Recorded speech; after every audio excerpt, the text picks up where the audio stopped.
All right, Liam, we're just about there, about to go live on YouTube with everybody. Sweet. Um, yeah, so I'd like to say, everybody, thank you for joining Pro Surf Blog for some epic surf news. Today, we're going to have a board meeting with Liam, and Liam is going to talk about kneeboarding. We've had Liam on the show before in the past. It's been a little while, Liam. But last time we talked about all your longboarding and different adventures that were taking place back then, and now the world keeps moving, and so do you. Yep.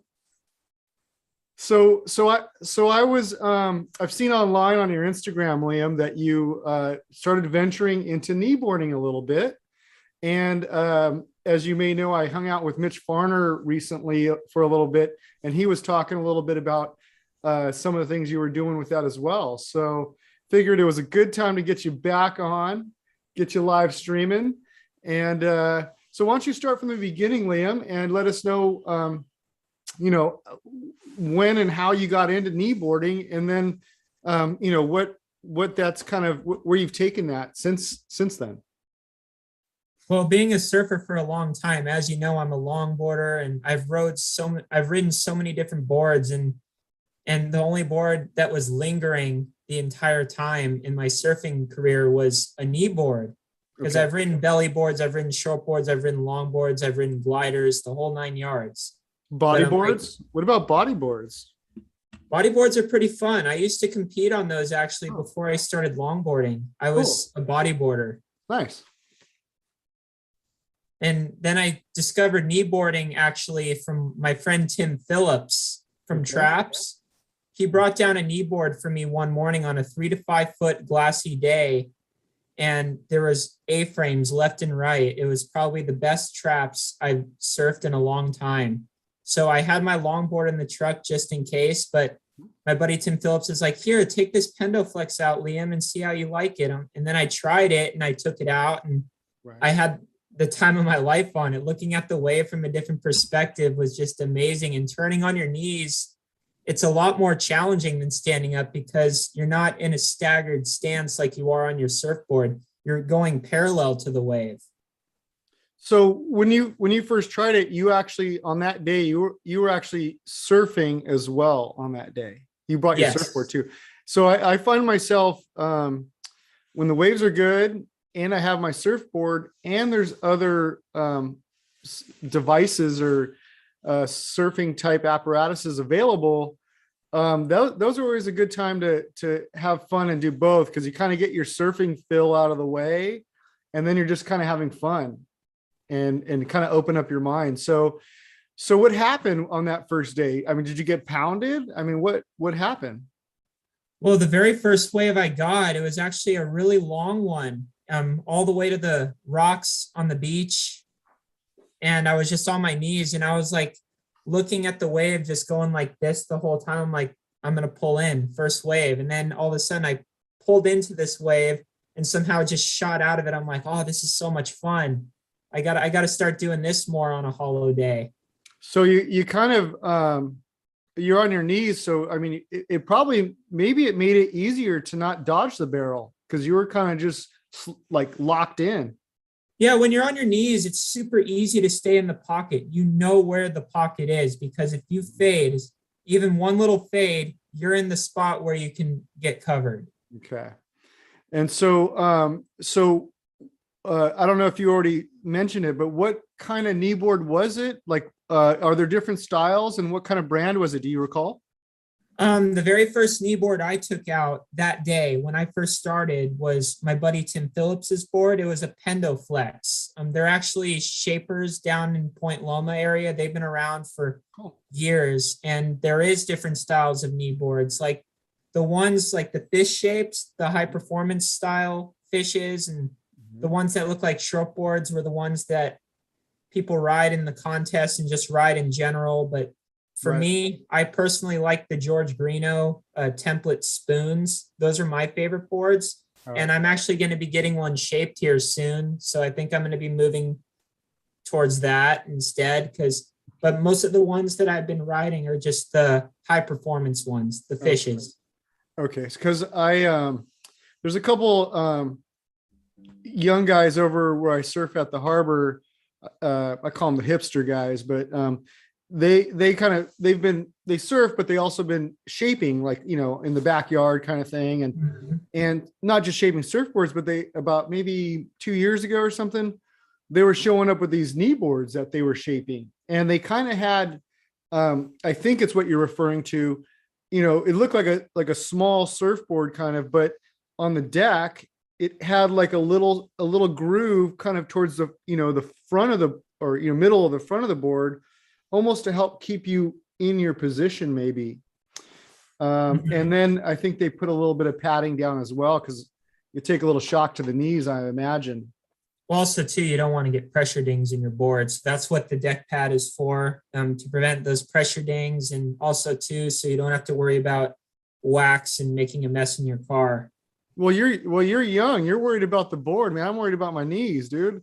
As your knees get older, man, trust me, they ding too. Oh yeah, I definitely have some family members that have knee problems, um, but kneeboarding, it definitely helps my knees stay as strong as possible Okay. because it So builds up tolerance. okay, so how long ago was that when you first tried it? The very first time I tried it was, I think, in October, the end Okay. of October. It was right before Halloween. So fairly recent. Mhm. And so since then, I missed all that, that part that you were doing. I came into it when Mitch was telling me, well, he was on his way to taking me to Black's Beach to get beat up by the waves. And, when we got there, he mentioned that you were dabbling in this, not only dabbling in kneeboarding, but that you and Kevin Skvarna and a handful of other guys were trying to infiltrate and throw your skills in the hat against guys who have been like dedicated to kneeboarding. And you went and found the contest where they're doing their thing, and you guys entered the contest. That's We right? did. We did. That was this past Friday. Up in Huntington Beach, south side of the pier. They have the USA Kneeboard Surfing Championships in honor of Don Harris. Don Harris was a legendary kneeboarder, and and the contest was amazing. The kneeboard community is like a brotherhood because it's not super cutthroat like shortboarding, but we're Mhm. still competing against each other and paddling around each other, but it's Right. not super aggro like shortboarding. Right. So I sharing here on the screen, like, I'm getting advanced for an old timer, man. I'm rocking this Zoom live YouTube meeting right here. And so this is a clip out from that comp, right? And Liam sent me this earlier today, and this is a picture. Liam's on the bottom there. He's in the blue jersey, throwing a big cutback, looks like. And then who's that? I can't quite read it. Who's the guy up on the top there in the red jersey? Chris Beresford. Okay. Now, is he a kneeboarder, or is he a longboarder that's converted? He's a kneeboarder. Him and his brother Jack are actually big time kneeboarders down at Black's, and they're there every morning. Okay. And they're some of the best kneeboarders I know in San Diego. They both rip. Well, yeah, anybody who's over at Black's, from what I just learned, definitely should have some skills, quick to reflex, I guess. Mhm. So I'm going to share another picture here with everybody. Let's see here. Let's go over to this, get in a little closer there. So this is at the comp, or when was this picture taken? That was my first day ever on a kneeboard. That was from the very first day I started.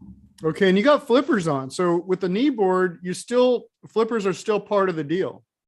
They are, and also too, especially if the surf has size and being on such a small, wide, thick. Because basically, to think of a kneeboard, it's a big, wide, thick shortboard. Mm-hmm. So at the same time, the flippers help you with the kicking power and all that other stuff, all that extra power you need um, to function a board that's under 6.0 and super wide. Okay. So yeah, so your first day, you're obviously already feeling it. I can see that. Mhm. Looks like you're even hand dragging there. You're looking for the cover up. Yeah, on that wave, the cover up didn't really come till the very end because that whole day I was just trying to get the feel of it. I'm like, okay, brand new sport. I have to get used to this first before I can pull Right. into the barrel right in front of the camera. So I just was like, okay, I'm just gonna drag my hand in there and just see if I can get in the perfect spot, just so they can see it. Well, like even if I get like a little shampoo, I still claim it's a barrel. That's my whole thing. So Well, I only claim it as a I well. come out like this. I like it just splashes my hair and I come out like, yeah. Yeah, well, for me, a barrel, like a cover up, there's difference between a cover up and an actual tube. Like I think a cover Right. up is where you get your whole body and your board is a little bit out of the wave. Like a full Right. on tube ride is where your whole body and your board are in the wave. Yeah. Well, Like that's a, I'm gonna stick to my definition because I can claim it more often. So okay, so you get to the comp, you trained for, I mean, 4 or 5 months. You picked it up, you tried it, and then you trained for 4 or 5 months and you entered in the comp. I actually didn't train at all really because the days for kneeboarding, I'm very picky. The waves have to be a certain size. The swell has to have the right amount of juice because most of the time I'm longboarding or doing whatever, but Mhm. I wasn't even expecting to do the comp until my friend Tim Phillips told me about it. And he knows all the people that are involved in the kneeboard community that put on the event every year. Mhm. And I wasn't expecting to do it. And then all of a sudden I get a phone call saying, Liam, would you want to do the US kneeboard championship? I'm like, why not? New challenge. Let's go for it. So I go down to Bird's Surf Shed a month. That's the same person who let you try the kneeboard. Yes, he's the one who told me about the contest because I had Oh no man. idea that they even held those. He's a troublemaker, man. He's converting people to kneeboarding and then getting them into contests like in 4 or 5 months. Yeah, but honestly, because my buddy Tim Phillips just does it for the fun of it, but at the same time, he's the one that got me hooked on kneeboarding, and it's just another alternative thing that I'm adding to my wave riding, something that's going to help my surfing and something that's going to keep my mind occupied into trying new things. Sure. No, that's really awesome. I'm kind of just clowning around for sure, but so he said so how did you, I mean, what's the connection to Kevin though? So were you already doing this and then you found out Kevin was doing this, or did you and Kevin like both talk about trying to do this same contest, or how did that work out? Well, as you know, Kevin and I both did longboard contests together. And as you know, Kevin's a champion longboarder. He's Yeah. professional. He's traveled the world and he's competed with the top names like Joel Tudor. He's been invited to several duct tape invitationals. And I saw pictures of him kneeboarding. I think he started a little bit before I did Okay. because I got into kneeboarding and then all of a sudden he was getting videos at Malibu and all these great surf spots just going Right. like on a Malibu wave. I'm like, oh my gosh, like this, like he barely started and he's on a level that that you don't get until later. It's like learning how Yeah. to surf again, but he's a natural at it.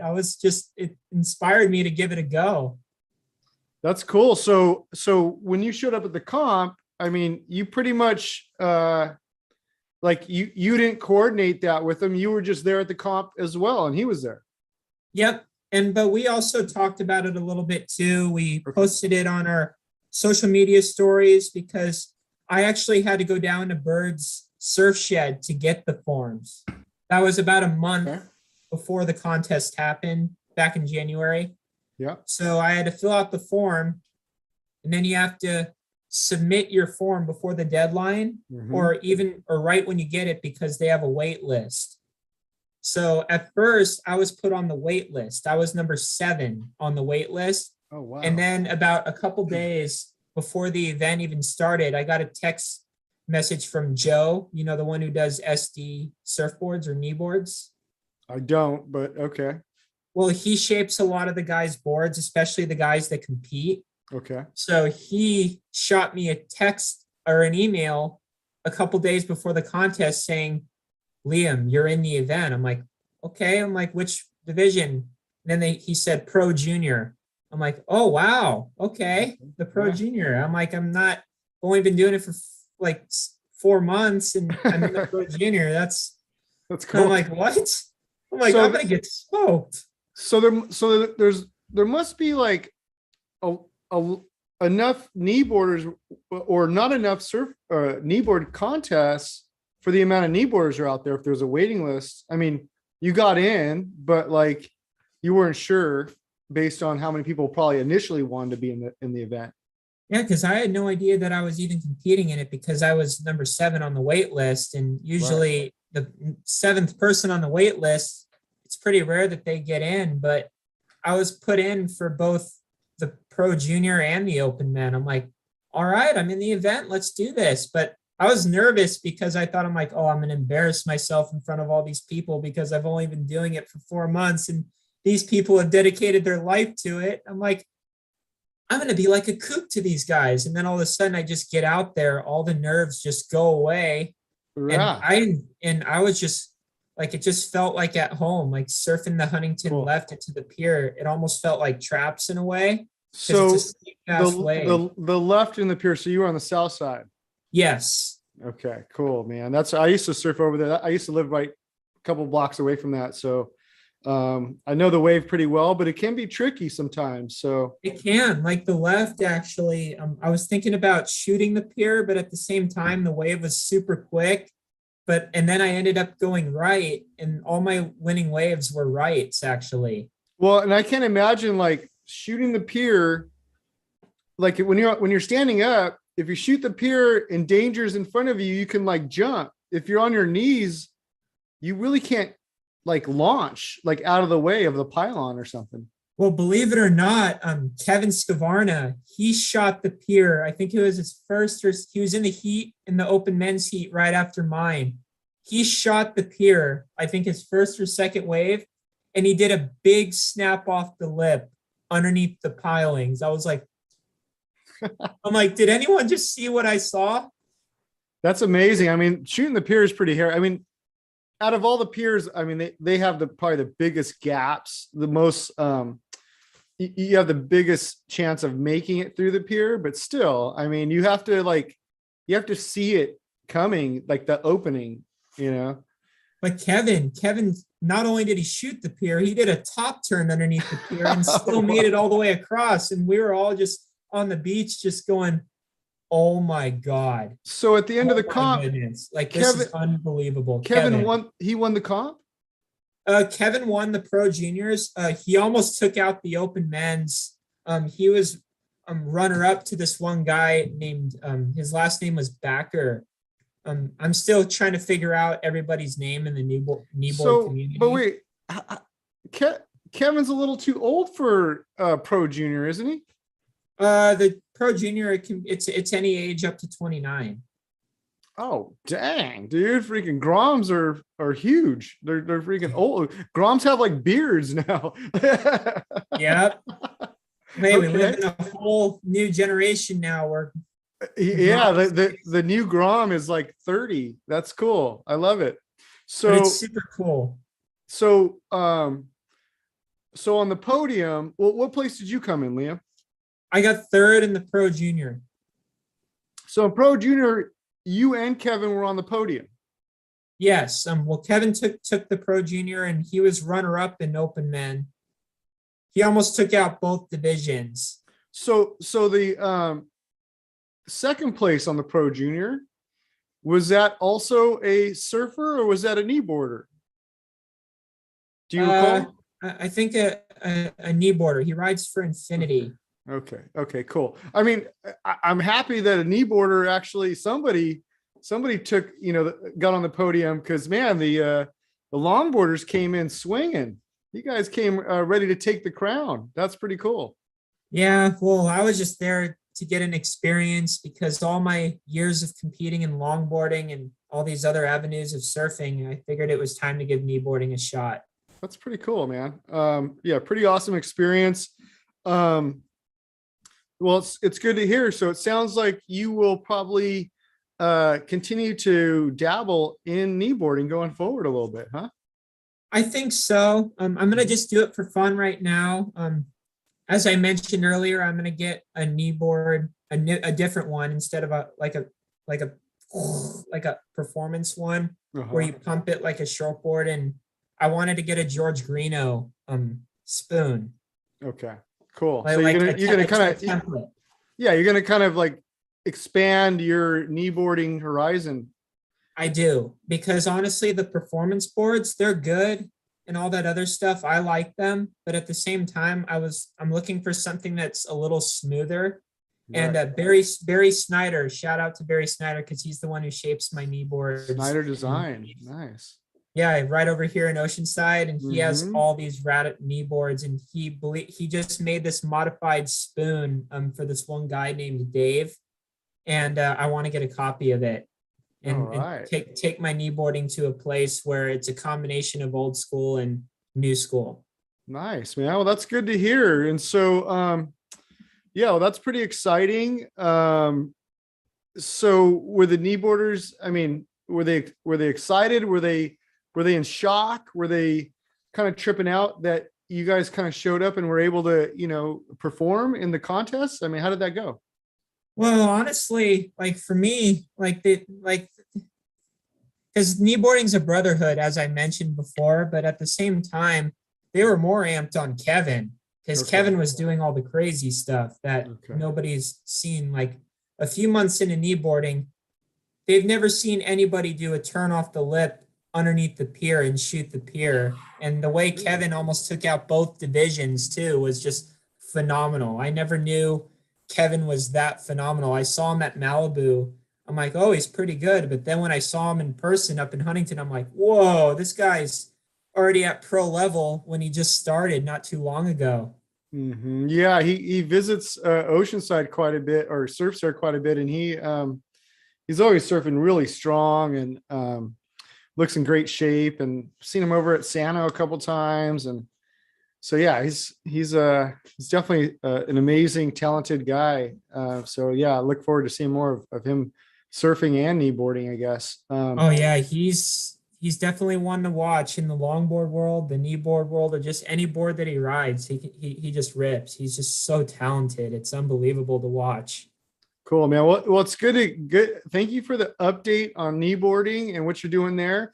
I'm 2022. It's a new year. Things are always changing. Everybody's trying to adapt to the world changing overall. And so with surfing though, what are your goals? What do you plan to be doing with surfing in terms of free surfing and competitive surfing for the remainder of the year? Do you have any plans in that area? Yes, as the last year of 2021, I just had my first trip to Todos What? um, Yeah. with with Mitch Yeah. and everybody, and so I think I'm gonna surf big waves. I'm training for Mavericks and all that other stuff. I want to work my way up there. Like I Yeah. really want to ride. I want to ride I the giant stuff. I I haven't surfed either one of those places, but I I mean, from what I can tell, I mean, Mavericks looks like a much better quality wave. I mean, everything I see on Todos, I mean, because Todos, that was like one of the first big wave spots that people would hit on the West Coast back when I was younger. And it kind of has that big peak and it just kind of has a small shoulder versus when I see something like Mavericks, it looks like, okay, if you make that drop in, then you have maybe a little bit of a line to deal with or a pounding to deal with, I guess. But yeah, no, I think that'd be an exciting transition from there. Yeah, I heard they have to get you in the boat though. You're ready to stay out there all day and night at Todos. Oh, did Mitch tell you the story? Yeah. Oh yeah, I stayed out at Todos. It was 25 to 30 foot glassy conditions, and we never get waves like that ever. Right. So I'm like, okay, I'm having way too much fun out here. I'm gonna stay out for as long as I possibly can. And Right. I remember just taking off on 25-foot peaks, getting 300-yard long rides, like almost all the Wow. way to the That's island. pretty awesome. That's I a was good like, this day. is so fun. Yeah, that's cool, man. I'm super stoked on that, and definitely got to stay safe and use all that protective gear that you can out there. So I guess, yeah, thanks for all that update. I'm glad to hear that you're going to keep charging big waves. I know Mitch is out there training for big waves all the time. And Yes. hopefully I'll catch up with you guys someday on that. I'm still trying to earn my stripes over at Blacks now that I'm over there jumping into the mix a little bit, or plan to be anyways in the future. So Well, as soon as you get blacks on lock on a huge day, if you're not afraid to take off on a big wave there, then try Todos and give it a go. But yeah, I was told too, because I surfed Big Sunset last year on the North Shore of Oahu, and that's what really helped me build my comfort to big waves. Like, yeah, at Blacks, I don't think it was so much about taking off on the wave. It was being caught on the inside when the wave pounds me on the head, Liam. yeah, well, that's one thing That too. that like did a number on me. I'm still recovering from that. But so yeah, no, Blacks is definitely attainable goal. So you went to Sunset though. So let me ask you a question. Did you watch any of the recent contests at Pipe or Sunset? I did. How about Kelly Slater? Well, okay. So yesterday I taught. Yeah. So everybody, if you haven't seen the live stream we did yesterday, that was with Dave from the Kelly Camp Surf Tour Guides and Stephen Beck, who's a rowdy local from the South Jetty and Oceanside, and we were talking about the comp as well. And so yeah, I think what you're bringing up, Liam, is Pipe. Was Kelly Slater at Pipe? Yeah, that was a phenomenal performance. Being 50 years old and keeping up with all the young guys, that is just God-given talent. Kelly Slater is 1 in a million surfer. It's going to be a long time before somebody like him comes back into the surfing world, because there's so many phenomenal talents out there today, but one that's an 11-time world champion and still competing at 50 years old against guys that are like 20, 30 years younger than him. But I mean, but he's starting trouble because he's encouraging Mitch Farner to take over Blacks, and I'm trying to be half his age and take over. I can't. Well, it's just also too, like, to earn your way in, like you definitely have it. It's just it's with any wave, it takes a while to get used to it. Blacks is one of those waves in San Diego where there's no other wave like it. There's just, it's got the underwater canyons offshore, which creates that perfect A-frame. And then it makes the wave, when the wave pops up out of deep water, it makes the wave twice as powerful when it explodes on the sandbar, because it comes directly out of the canyon. Yeah, I have firsthand experience with that. I appreciate that, Mitch Farner out there. He's listening. So back to Kelly Slater though. Dude, I mean, he won. I was talking about it yesterday.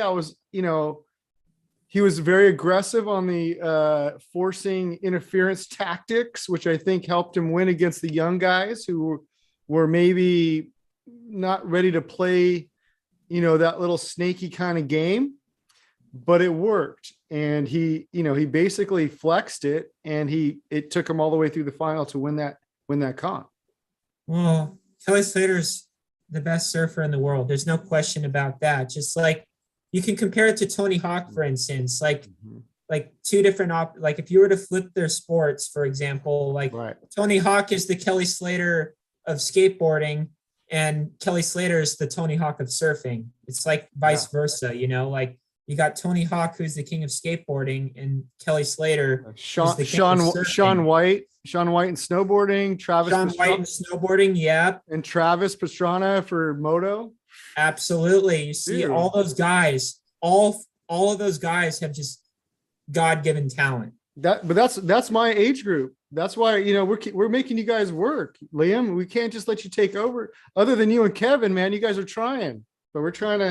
Well, we're not trying. We're just having fun while doing it and learning something new every time we do it, because I'm actually learning from the people from the surrounding community, the people that have been doing it longer than me, people who have dedicated their life to the sport. Like I said, I'm a surfer too. I'm like, I love doing it all. Like, if I can ride any board in the world, like, this would be the hardest question for me to answer. If I were to ride any board in the world, if I was only allowed to ride one board, which board would it be? I wouldn't even be able to answer it. Mm.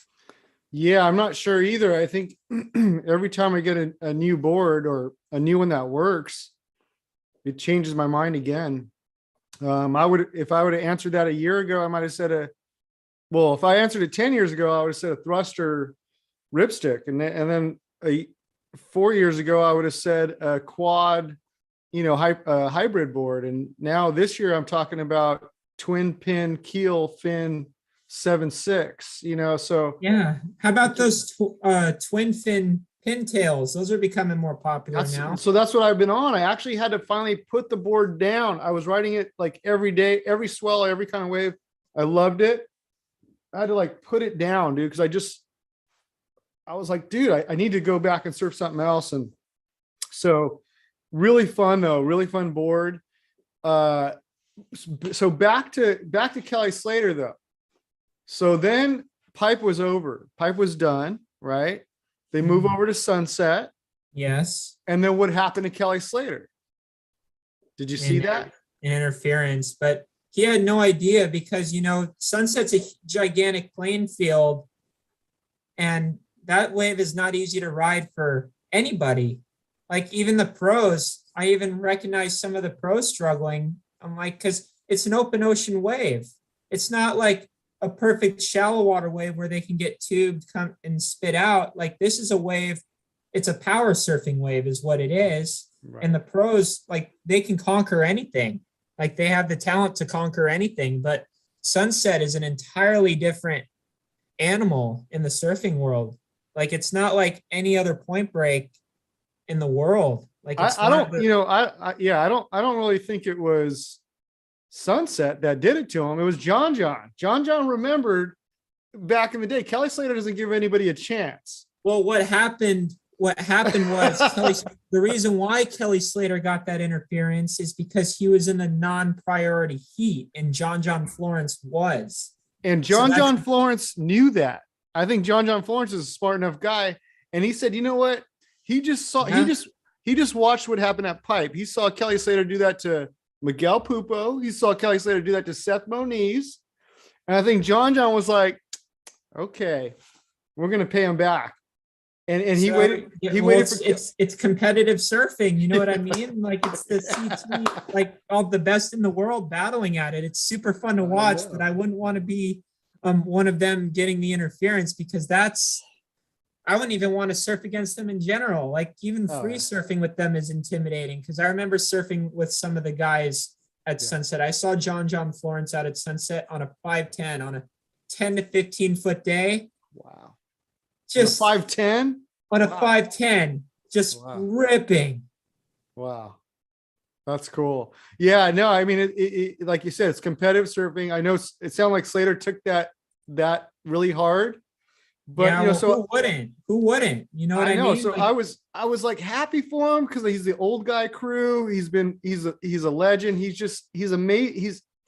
He's always surprising me. He just does supernatural things all the time. I wanted him to win Pipe with a little more honor, but that was just me. That was like my own feelings about it.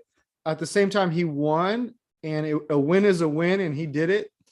But I have to say, I had a little bit of satisfaction down low when I saw John, let him come down bottom turn and just hold, and then drop in. Oh man, that is a tactic right there used by a lot of the best surfers in the world. And especially because like that, like you said, that place, like it'll allow you to take off. Because if it was a free surf, that was like you said, Kelly Slater's wave all day. He dropped in, came down, big old solid turn. If someone dropped, did a late takeoff later, that person would be at fault in a free surf typically. Yep. So because like I said, Sunset, like I remember from my personal experience surfing it, it's a big playing field is what it is. It's a big playing field. It's not like any other point break in the world. Yeah. And John, John's a phenom himself. So they all are. He's been showing his face at the Pipe contest for a while. So back in the day, he did really great. And then Kelly Slater shut him, won against him back in the day too, when he was a lot younger. So I think John, man, he's ready to play a little dirty if he has to. I think he's kind Yeah. of crossed that point. You know what's really interesting that I found during the sunset contest, Phil? Mhm, Like, even though a lot of these guys, they're the best in the world, mhm. but their boards are like a lot of them were just getting bucked off because you need more volume for sunset. And these Right, guys are on like paper thin short boards and right. 10 to 15-foot sunset. I'm like, back in the old days, their boards. I remember Huge. my dad telling me, Ken Bradshaw, the big wave surfer, Mhm. he had 10 different boards for sunset Wow. and they All all had all big. volume. Yeah, all were big. Yeah.